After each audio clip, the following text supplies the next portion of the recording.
बच्चों, welcome once again. हमारा आज चैप्टर नंबर 10 है, यानी 10वां चैप्टर है सर्कल्स, वृत्त। वृत्त के बारे में आज हम लोग करेंगे। आज एक्सरसाइज 10.1 करेंगे, ठीक है। इससे पहले मैं थोड़ा सा बेसिक इसके बारे में बता देता हूँ। वृत्त के बारे में क्या क्या बेसिक्स हैं, इसके आधारभूत जिसको बोल सकते हैं कि क्या बेसिकली है क्या ये चीज, ठीक है। वृत्त का ढांचा क्या है, कैसे वृत्त बना, वृत्त के पार्ट्स क्या हैं, वृत्त की फैमिली में कौन कौन आता है, तो ये सारे वृत्त के बारे में थोड़ी सी जानकारी लेते हैं। ओके, सो मैं विक्रांत चौहान गुरुजी एकेडमिक इंस्टीट्यूशन से, ठीक है। आज का लेक्चर हम शुरू कर रहे हैं। अच्छा, ये है सर्कल, वृत्त, ठीक है। हम कोशिश करते हैं हिंदी मीडियम में, क्योंकि कुछ बच्चे बोल रहे हैं सर आप इंग्लिश मीडियम में ज्यादा करवाते हैं तो हिंदी मीडियम को नहीं आप टच करते हैं। मैं ठीक है, आज मैं टोटली आज बुक भी लेके आए हैं हिंदी मीडियम वाली, ठीक है। जो प्रॉब्लम आएगी वो देख लेंगे हम लोग, ठीक है। उनको देखेंगे, जैसा भी होता है क्विट करेंगे या फिर जैसा भी क्वेश्चन में जो प्रॉब्लम आएगी वो आप लोग भी हेल्प करना। So let's do this question. क्या है ये सर्कल? अगर सर्कल की कंस्ट्रक्शन या सर्कल की डेफिनेशन बोली जाए तो क्या एक ऐसी आकृति जिसका ना कोई कॉर्नर ना कोई साइड होती है। मतलब जैसे आप स्क्वायर की बात करेंगे, रेक्टेंगल की बात करेंगे, चार कोने हैं, ठीक है ना, परंतु इसमें ऐसा कुछ नहीं होता है। परंतु ये क्या होता है, the sum of the angle of a rectangle of a square are 360 degree, है ना। 360 डिग्री करीब होता है, करीब नहीं 360 डिग्री होता है। इसमें क्या होता है, एंगल इसमें भी होता है, जहां से शुरुआत करते हैं वहीं पे कंप्लीट होता है तो उसको सर्कल बोलते हैं। फर्स्ट वन थिंग, और दूसरा the angle completed by this circle is equal to 360 degree. पहली इसका सबसे बड़ी बात कि एक एंगल हिंदी में बोलते हैं, ठीक है, वृत्त द्वारा बनाया गया कोण 360 डिग्री का होता है, ठीक है। वृत्त का जो मध्य बिंदु होता है उसको हम क्या बोलते हैं, सेंटर या केंद्र, ठीक है। केंद्र से समान दूरी पे चारों तरफ को, ठीक है, एक ऐसी कंस्ट्रक्शन की जाए, एक ऐसी आकृति बनाई जाए जो केंद्र से समान दूरी पर हो, ठीक है ना। तो उस आकृति को हम क्या बोलते हैं बेटा, उसको बोलते हैं हम सर्कल, ठीक है, वृत्त बोलते हैं, ठीक है। और उसके बारे में खासियत क्या है कि अगर हम लोग इसको बोलते हैं टेंजेंट को क्या बोलते हैं, स्पर्श रेखा। हाँ, इस स्पर्श रेखा को खींचे तो ये केंद्र के ऊपर यहां पे 90 डिग्री बनाता है, और एक और स्पर्श रेखा खींचे वो भी 90 डिग्री बनाएगा।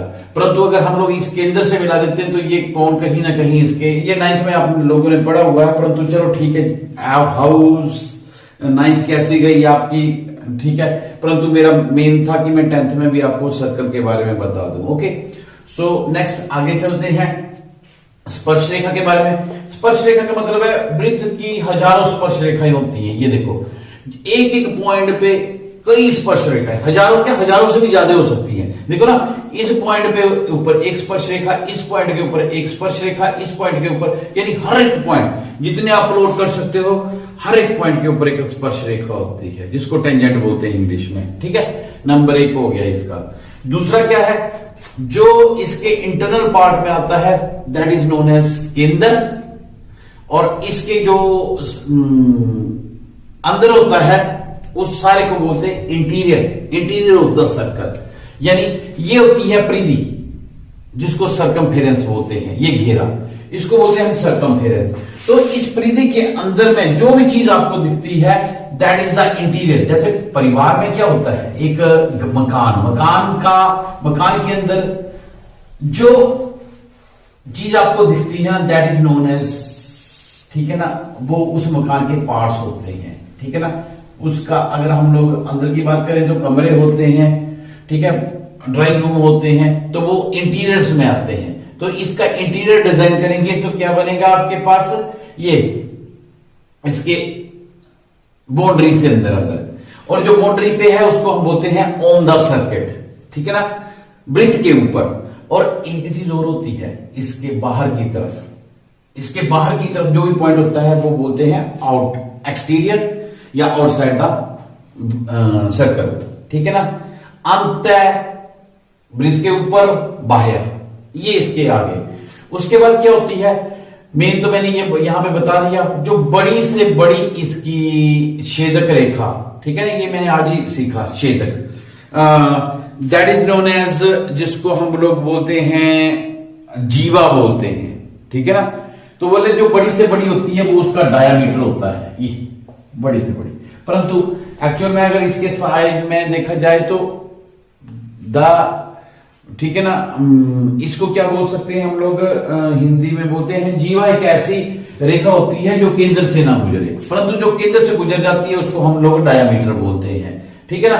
परंतु अब जीवा क्या होती है, आपके दिमाग में आएगा जीवा, all that parts which cut, फिर इंग्लिश आ गई ना, तो बोलता है कि वृत्त के दो हिस्सों के ऊपर मिलती हुई रेखा, कोई भी, ये पॉइंट और ये पॉइंट, इनको मिला दो, इसको जीवा बोलेंगे। ये पॉइंट और ये पॉइंट, इनको मिला दो, इसको जीवा बोलेंगे। इसको और इसको मिला दो, ये भी जीवा हो गई, ठीक है ना। तो वृत्त के दो बिंदुओं को प्रतिच्छेद करती हुई जो रेखा निकल जाए, प्रतिच्छेद मतलब काटती हुई जो निकल जाए, उसको हम जीवा कहते हैं, ठीक है। और क्या इसके बारे में है, ठीक है, there are number of tangents, बहुत सी होती हैं। और चलो जैसा भी इसके बारे में आता है, थोड़ा सा हम लोग अभी इस सर्कल को ऐसे का ऐसा रहने देते हैं, जैसे भी आपका एक्सरसाइज में आते हैं जो इससे कंसर्न आते हैं तो मैं आपको डिस्कस कर दूंगा, ओके। हाँ, एक चीज होती है, वृत्त के समांतर जो भी रेखा खींची जाती है, इसके डायामीटर को मिलाने वाली रेखाएं, जैसे ये डायामीटर है, इसको डायामीटर मतलब व्यास, आई थिंक, हाँ व्यास को मिलाने वाली जो भी जो रेखाएं होंगी, चाहे ये और ये हो, उनको क्या बोलेंगे, समानांतर। वो हमेशा समानांतर बनती हैं। ये क्वेश्चन भी आएगा 10.2 में, तो हम लोग इसको प्रूव भी करते हैं।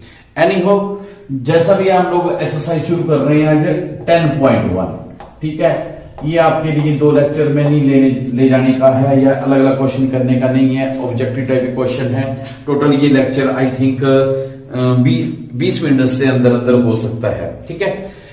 पहला क्वेश्चन करते हैं, एक वृत्त की कितनी स्पर्श रेखाएं हो सकती हैं, वो मैंने अभी पहले बोला था, ठीक है। फर्स्ट पार्ट, एक वृत्त की कितनी, जितने इसके पॉइंट आप खींच सकते हो, कितने, इस वृत्त के ऊपर जितने पॉइंट ले सकते हो बेटा, यहां पे पॉइंट ले लो, यहां पे पॉइंट ले लो, यहां पे ये स्पर्श रेखा, ये इसकी स्पर्श रेखा, ये इसकी स्पर्श रेखा, तो there are number of lines, तो इसका आंसर आएगा मैनीज, हाँ अनेक।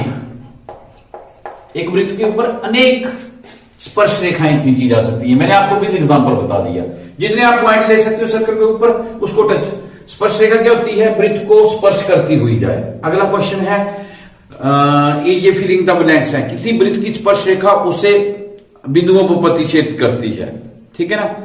अब क्या होता है, अगर मैं सर्कल की बात करूं तो ये है इसका सर्कल। अच्छा, आप बोलेंगे एक ही सर्कल के पीछे हाथ धो के पड़े हुए हैं सर, ये लो, ये सर्कल की बात कर रहे हैं। इसके एक पॉइंट, अब क्या बोल रहा है, वृत्त के किसी वृत्त की स्पर्श रेखा, ये वृत्त की स्पर्श रेखा है, ये, ठीक है ना, ये स्पर्श, याद रखना, स्पर्श रेखा सर्कल के ऊपर एक बिंदु के ऊपर ही स्पर्श करती है।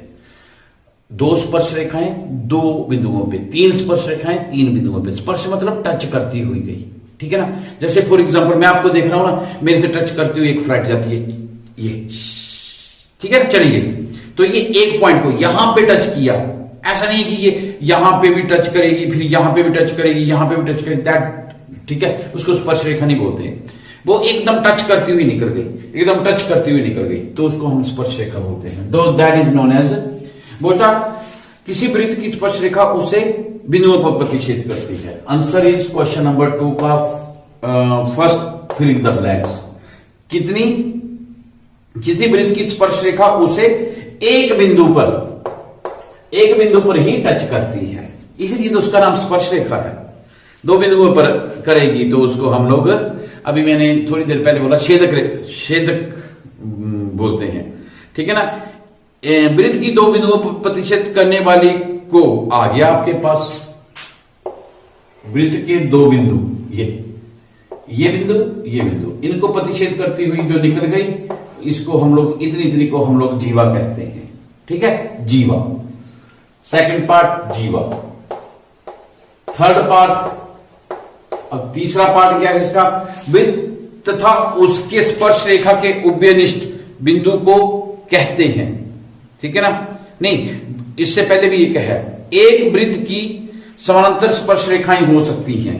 एक वृत्त की समानांतर स्पर्श रेखाएं हो सकती हैं। देखो ये वृत्त है, इसकी स्पर्श रेखा देखो, एक ये आ गई और एक ये आ गई। अगर इसको करेंगे वे समानांतर नहीं होगी। मैंने आपको पहले बोला कि वृत्त का जहां पे डायमीटर क्रॉस करता है, ये डायमीटर आ गया, तो इसके ऊपर इसको टच करती हुई जो लाइन जाती है, ये लाइन जाती है, ये जो समानांतर रेखाएं हैं ये क्या करती हैं, एक वृत्त की कितनी समानांतर रेखाएं हो सकती हैं, दो। अगर मैं इधर करूंगा, अगर इसको हम लोग डायमीटर लेते हैं तो ये होंगी, पर ये दो इनके समानांतर नहीं होंगी, ये सिर्फ आपस में समानांतर है और ये वाली इसके समानांतर है। ठीक है, क्वेश्चन क्लियर हो गया? नहीं पता लगेगा कोई बात नहीं, लॉजिकली ये थोड़े से क्वेश्चन। वृत्त तथा उसके स्पर्श रेखा के उभयनिष्ठ बिंदु को, वृत्त तथा उसके उभयनिष्ठ होता है कॉमन, हाँ कॉमन, वृत्त तथा उसके स्पर्श रेखा के उभयनिष्ठ बिंदु को, अच्छा जहां पे ये जो पॉइंट है इसको क्या बोलते हैं, इसको स्पर्श बिंदु बोलते हैं, टेंजेंट पॉइंट, स्पर्श बिंदु। ठीक है, third one 2, fourth tangent point को क्या बोलते हैं, स्पर्श बिंदु। ठीक है, स्पर्श बिंदु। नेक्स्ट क्वेश्चन, अगला चलते हैं। उसके बाद क्या है बेटा, मैं आपके देखो आपके लिए मैं हिंदी कर रहा हूं। ठीक है, मेरी हिंदी में थोड़ी सी पकड़ कम है, पर मेरे को पता है मेरी राष्ट्रभाषा हिंदी है। हिंदी बहुत ही प्यारी लैंग्वेज है। हमने पहले भी एक बार डिस्कस किया था कि जिसका कोई बेस है, सनातन धर्म से चली आ रही है हमारी संस्कृत का आगे जो रूपांतरण, जो जिसको बोल सकते हैं कि एक ऐसा रूपांतरण जो हर किसी की दिमाग तक जाए, दैट इज नोन एज, फिर हम लोग इंग्लिश बोल रहे हैं, उसको हम हिंदी कहते हैं। सो मैं आपके सहयोग से, आपके संपर्क से हिंदी सीख रहा हूं और कोशिश करता हूं कि मैं हिंदी में भी अपनी पकड़ अच्छी रखूंगा जितनी मेरी इंग्लिश में है। हिंदी में इससे ज्यादा पकड़ रखूंगा क्योंकि मेरी राष्ट्रभाषा हिंदी है और मैं एक, ठीक है, हिंदू, ठीक है, भारतवासी हूं। ठीक है ना, तो Hindi is the priority. Hindi हमारी शब्द आ जाता है इंग्लिश का कोई भी, वो इंग्लिश फूट पड़ता है ना कहीं कहीं से। ठीक है, हिंदी हमारी घुसपैठ नहीं करती है कभी भी, वो आएगी तो सलीके से आएगी। अच्छा, अगला क्वेश्चन करते हैं। नेक्स्ट क्वेश्चन थोड़ा सा न्यूमेरिकल टाइप का है, so let's do this question. क्या बोलता है? ठीक है, मेरे ख्याल से 10.1 आपकी कंप्लीट होने के करीब है। हम थोड़ी सी टच कर देंगे 10.2। ठीक है, सो आगे क्या है? बोलता 5 सेंटीमीटर त्रिज्या वाले एक वृत्त ले लो, उसकी त्रिज्या ले लो 5 सेंटीमीटर, ये 5 सेंटीमीटर त्रिज्या, जहां मर्जी ले लो, ये 5 सेंटीमीटर त्रिज्या होगी। ठीक है, मेरे को जहां पे लगता है मैं इधर भी ले सकता, इधर भी ले सकता, दैट डिपेंड अपॉन यू, वो आपके ऊपर निर्भर करता है। 5 सेंटीमीटर त्रिज्या वाले एक वृत्त के बिंदु पर स्पर्श रेखा पी क्यू, एक स्पर्श रेखा है ये, ठीक है ना, ये पी और ये क्यू। अब मेरे इस पॉइंट में कहीं गड़बड़ी ना हो, चलो देख लेते हैं। पी क्यू केंद्र ओ से जाने वाली एक रेखा से बिंदु क्यू पर इस प्रकार मिलती है। केंद्र ओ से जाने वाली, ये वाली, ये केंद्र ओ से जाने वाली, ठीक है, याद रखना यहां पे 90 डिग्री बनेगा। ठीक है ना, केंद्र ओ से जाने वाली अगर जरूरत पड़ी तो एक रेखा से बिंदु क्यू पर इस प्रकार मिलती है कि ओ क्यू बराबर है 12 सेंटीमीटर और पी क्यू की लंबाई ज्ञात कीजिए। क्वेश्चन तो बड़ा सिंपल बन गया। ये पी क्यू की लंबाई ज्ञात करनी है, ये परपेंडिकुलर है, हाइपोटेन्यूज दिया है, बेस दिया हुआ है। ठीक है, यहां पे आगे हमारे पाइथागोरस 5 सेंटीमीटर और यहां पे आ गया हमारे पास ये है 12 सेंटीमीटर। रहेगी। पी क्यू की लंबाई नहीं, सेंटर से ये है पी क्यू, ये है 12 सेंटीमीटर। याद रखना कि आपके पास जो, ठीक है, परपेंडिकुलर बनेगा वो कहां पे बनेगा, इस रेखा के ऊपर, इस रेखा के ऊपर। तो this is known as hypotenuse. इसको हम बोलेंगे कर्ण, इसको बोलेंगे आधार, और ये होगा लंब। ठीक है ना। अब हम लोग क्या करते हैं, मेरे को पी क्यू निकालने के लिए बोला क्वेश्चन नंबर 3, ठीक है ना। What is P Q?